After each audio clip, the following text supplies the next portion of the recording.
keep telling myself I should have spoken up earlier, but then again, maybe everything happened exactly when it was supposed to.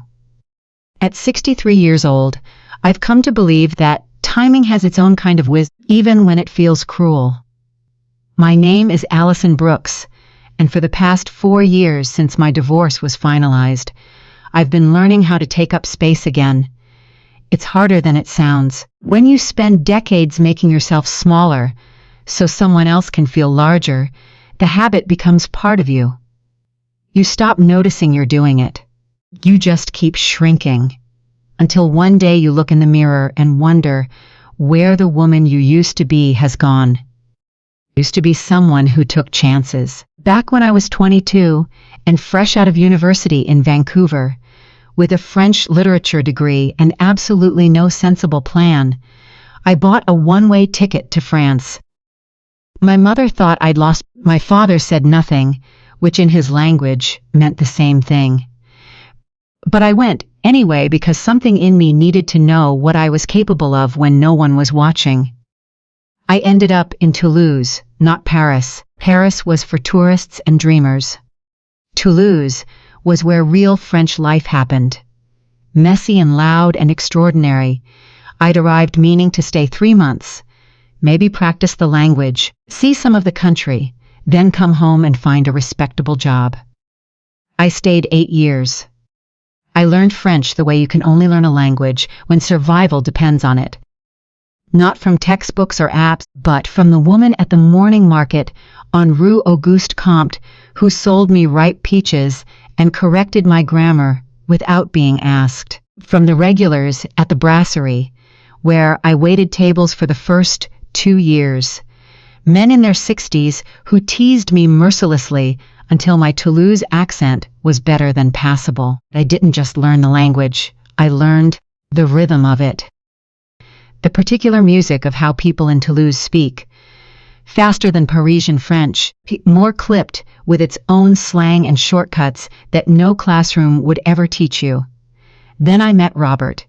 He was a civil engineer from Hamilton, Ontario, in Toulouse, for 6 months on a consulting contract. We met at a terrible gallery opening I'd been dragged to by a colleague.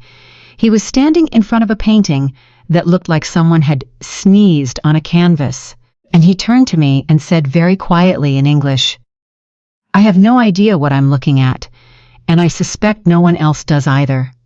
I laughed so hard the gallery owner glared at us. He extended his contract, then extended it again. When he finally had to go back to Canada, he asked me to come with him. I said yes. I packed up my little apartment near the Vieux Toulouse and left behind that version of myself, the one who was fluent and adventurous and completely at home in a city that had once been completely foreign to her. I became Allison Brooks, wife, then mother, then suburban woman in Ontario, whose biggest adventure was finding a good farmer's market on a Saturday morning. My French stayed with me, but quietly.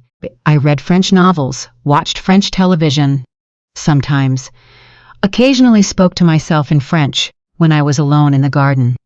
The way you might hum a song from another era of your life, but I never made a point of it. It wasn't relevant anymore. Or so I told myself. Claire was born 2 years after we returned. She grew up knowing her mother had lived in France, but it was one of those vague family facts that children absorb without really registering, like knowing your grandparents were born somewhere else. Interesting. In theory, completely abstract in practice. She never asked many questions about it. I never pushed the subject. The years in Toulouse started to feel like something that had happened to a different person, someone braver and freer than the woman I'd gradually become. The divorce came after 31 years. I won't say it was a surprise exactly. Some things erode so slowly, you don't notice the damage until the structure is already compromised. Robert had been distant for years, and I had been polite about it in that particularly Canadian way, not raising my voice, not making a scene, just quietly accepting less and less until there was almost nothing left to accept. When he told me he'd met someone else, I remember thinking that the strangest part was how unsurprised I felt. Claire was 30 by then, already established as a graphic designer in Toronto. She'd been in a relationship for 2 years with a man she'd met through work, a structural engineer named Luca Beaumont, French-Belgian on his father's side. Born and raised in Brussels, she'd mentioned him often enough that I felt I knew him in outline, though I'd only met him twice before he proposed. He was quiet and careful in his speech, genuinely kind when he looked at my daughter, and that was enough for me. The engagement was in February. By May, Luca's parents had flown in from Brussels to meet our side of the family properly. His mother, Hella, and his father, Philippe, were spending 2 weeks in Canada. A few days in Toronto with Claire and Luca, then a weekend up at a rented cottage near Huntsville, where we'd all gathered together for the first time. Claire called me 3 weeks beforehand, excited and slightly nervous. "Mom, I really want this to go well. Hella is lovely, but she's very particular. Philippe, too. They're proud people, proud of their family and where they come from. I just want everyone to feel comfortable." I told her I would do my best. I genuinely meant it. What I didn't tell her was that I was quietly terrified, not of Hella or Philippe, but of myself. 4 years out of a marriage, living alone in a too-quiet house in G, I'd become profoundly uncertain about how I came across to people. Robert had spent the last decade of our marriage making small comments. Nothing dramatic, nothing you could point to, but a slow, steady drip of suggestions that I was a bit much or not quite enough, depending on the occasion. You absorb that kind of thing. It changes how you carry yourself without you fully realizing it. I drove up to Huntsville on a Friday afternoon in late May. The cottage was beautiful, right on the water, the kind of place that costs more per weekend than most people's monthly groceries, but that Claire and Luca had insisted on because they wanted the setting to feel special.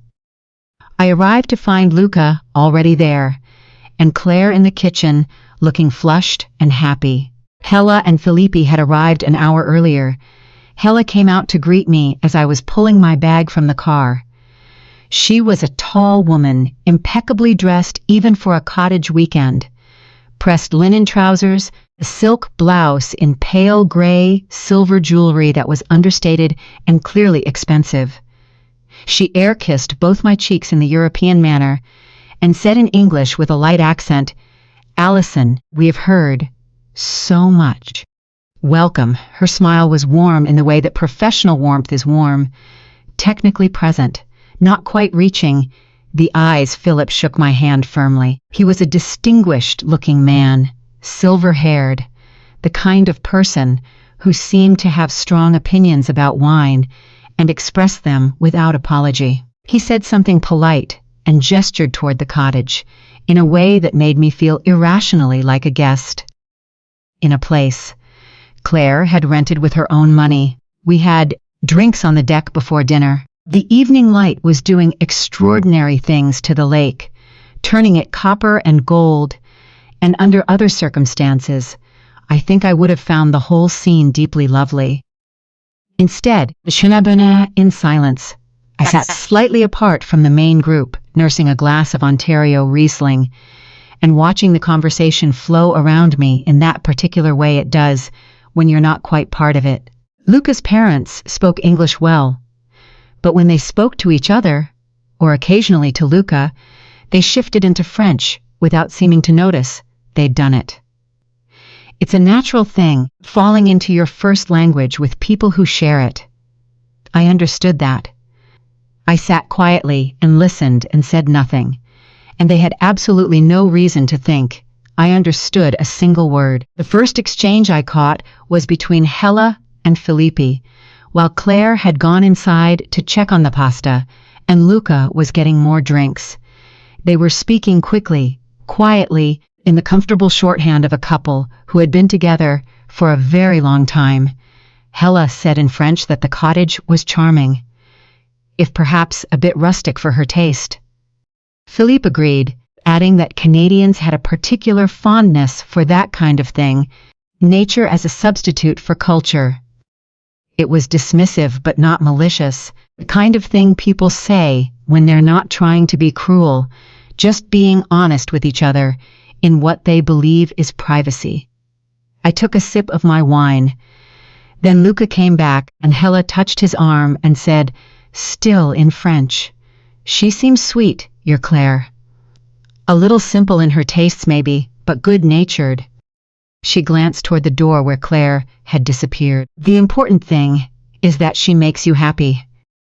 Luca replied that Claire absolutely made him happy, and that he'd appreciate it if his mother didn't describe the woman he intended to marry as simple. Hella waved a hand. I meant it as a compliment. Simple is honest. Simple is pure. I kept my face perfectly still. When Claire came back out and we moved inside for dinner, the seating arranged itself naturally, in a way that placed me at one end of the table with Felipe, while Hella, Luca, and Claire clustered at the other end in the easy intimacy of people who have already established their connection. The food was wonderful. Claire had cooked beef bourguignon from a recipe she'd been practicing for weeks, and she'd done it beautifully. Philip complimented the meal with genuine warmth in English, then turned to me and asked politely about my work. I'd been teaching English at a private secondary school for 22 years. I'd recently retired. He nodded in the way that people nod when they're processing whether a piece of information is interesting or not, and have concluded it is not. Then he turned away and said something to Hella in French across the table. Low, but not quite low enough. He said that he understood now why the daughter was a little unpolished. The mother seemed like a kind woman, but not someone who had ever really seen much of the world. I set down my fork very carefully on the edge of my plate. Hella replied in French that it wasn't a criticism. Plenty of people lived quiet, small lives, and were perfectly content. It wasn't for everyone to have ambitions or curiosity or the courage to build something beyond the ordinary. She said it gently, the way you might observe that someone has plain taste in furniture. No malice intended, just a verdict delivered in what she believed was a sealed room. Claire looked up from her conversation with Luca, catching something in the quality of the silence, even if she hadn't understood the words. Everything okay down there? Wonderful, I said. The wine is lovely. I reached for my glass. My hand was completely steady. I was quite proud of that. Philippe refilled his own glass, and then to Hella, in French, said he only hoped that Luca wouldn't spend his married life having to carry the weight of a wife who had no real roots, no real cultural foundation. I looked at him across the table. He was looking at Hella. Neither of them had any idea. I waited until Claire excused herself to bring out dessert, and Luca followed to help. Philippe was mid-sentence. Something about the importance of a strong family foundation for children. When I said in French, in the particular accent of someone who learned the language in Lyon and not in Brussels, but close enough that there was no mistaking it. I think, Philippe, you might be underestimating the value of roots you can't see.